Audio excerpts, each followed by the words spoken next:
Did he die? I poisoned him. Does that shock you? Well, you see a lot of bad things as a policeman. I did it gradually. I'm a qualified nurse, so it was easy for me to steal the drugs I needed to feed him. I cared for him at home, all the way through his final illness, weakening him so that in time he would have just slipped away. But his mother began asking awkward questions. One afternoon she staged an hysterical scene and told me they were arranging to get John taken into hospital.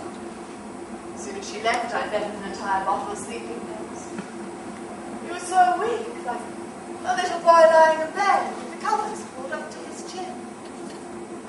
I popped the pills into his mouth once at a time and helped him to swallow. After he got them all down, kissed his forehead. Then I took his hands and pressed them on the bottle. It was so feeble, and yet he gripped it tightly. I think he might have understood it was a mercy. The verdict was suicide. Even the nasty, suspicious doctors and the snide little coroner couldn't prove otherwise. Why did you do it? Because he loved me so much I couldn't stand living with him any longer.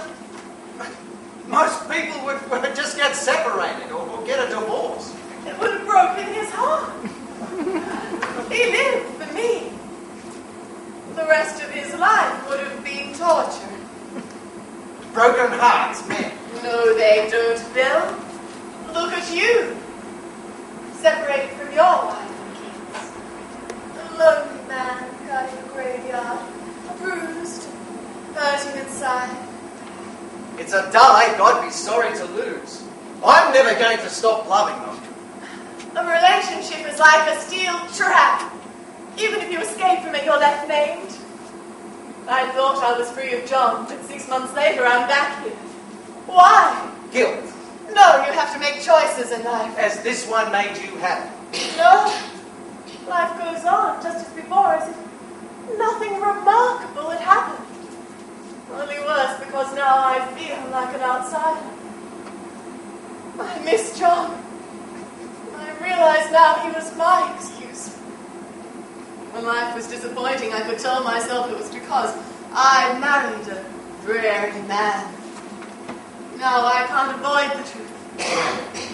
I'm dull. I'm ordinary. Ordinary? It's not every woman that marries a loving husband.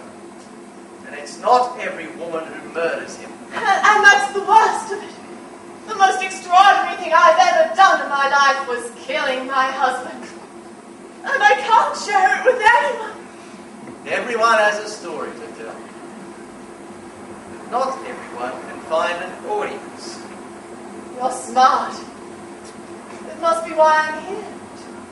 To let go of this huge secret I've been carrying inside. Like a baby. Or a cancer. Of course.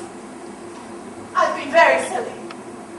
The very person I choose to pour my heart out to happens to be a retired policeman. Can I pick them or what? Freddie,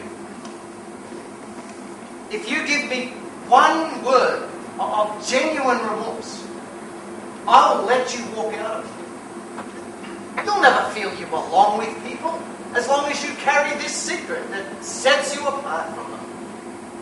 For your own sake, confess and ask forgiveness. It's been a weight off my mind to tell you my story, but I don't want to share it with everyone. It's a good job I know how to take care of myself.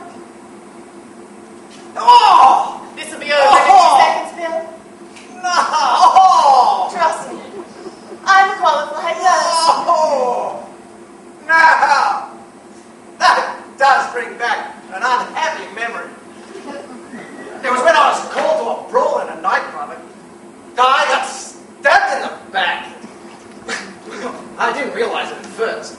I mean, my shirt was all sticky and damp, and this terrible throbbing pain in my back. Oh, I thought I'd been whacked with a table and I was covered with beer. Oh, I was screaming for them to get the bloody thing off me. But my mouth wouldn't work. That's when I realized I was dying. Only that morning I told my wife how much I loved her. I was glad about that. Emergency! Help! Emergency! It's dead! It's a dead phone.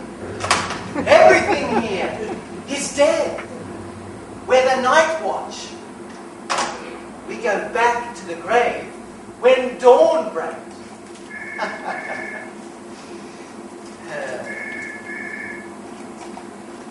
Yeah? Oh yes, he's here. Send him along. Your husband's been calling for you ever since you buried him. We've had 6 months of his howling into the night, calling for you to come back. You've no idea how relieved we all are that you finally answered his call. Oh, he'll be so glad to see you again.